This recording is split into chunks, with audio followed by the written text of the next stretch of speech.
Welcome to Teaching English as a Foreign Language to Young Learners. Thanks for being here today. I'm Sheryl Mccoy.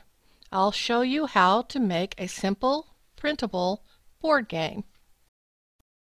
So now we've transferred to the website toolsforeducators.com.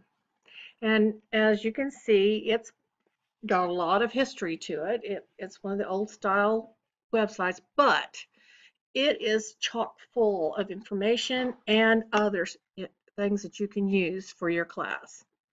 For instance, there's Tools for Educators, which is a free big area, worksheets, printables, work templates. There's word search, crossword, board games, bingo, vocabulary, mazes, spelling, and you can make your own certificates here. So of course, we're focusing on board games this week. So we're going to go past free word search maker, the dice maker, and here we are at printable board games. As you can see, I've used this. I also went in and looked at some of these others, like the free crossword puzzle maker. That is really nice. So when you go to the printable board makers, it explains everything with it. You can make it with just images. Maybe that's all you want to use at the beginning and have the kids practice their speaking English. Or maybe you want to mix that up with some text or all text. That's all you want. And you want them to match the English words with some images. You can do all that.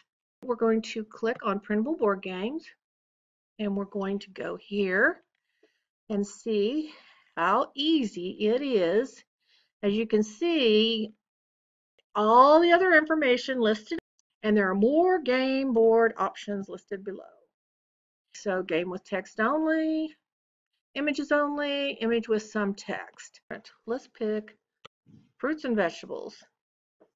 So first we have watermelon, then we have grapefruit,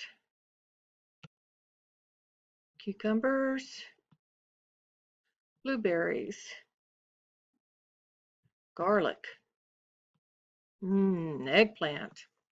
And you know, you could even make a game up with your own class as a reward. Tell them that, oh, we're going to learn about vegetables and other such things and sweet fruits.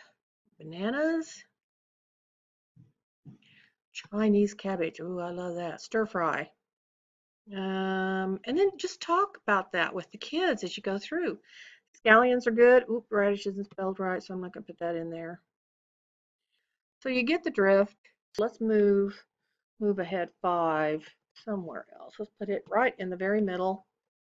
Copy that. Get rid of lose a turn. We'll put lose a turn right at the very first. That way it won't be too frustrating for little kids. Now, if you have older kids, you could make this as hard as you want. So you could even put the move ahead 5 or lose a turn or go back to the start. You could put that at the very end if you were working with older kids. Now we're going to make it. There it is. Now that is nice. We have the ability to take that and save it or print it. So you would just go over to your printer instructions, and the rest of it would be just as you would do on your computer. I'm going back to the activity. I'm using Screencast-O-Matic in case you didn't know that. All right, so here's what I do. I've made the board game. I have done all of the information with Screencast-O-Matic. I'm going to download it here, and then I'm going to put it on YouTube, and after I put it on YouTube, then I come here to the discussion. There's Nivis Torresi, and I'm going to add a discussion topic, put my YouTube video in, and I will have a video ready for you to look at. And I thank you so much for your kind attention. You have a wonderful day. Thank you.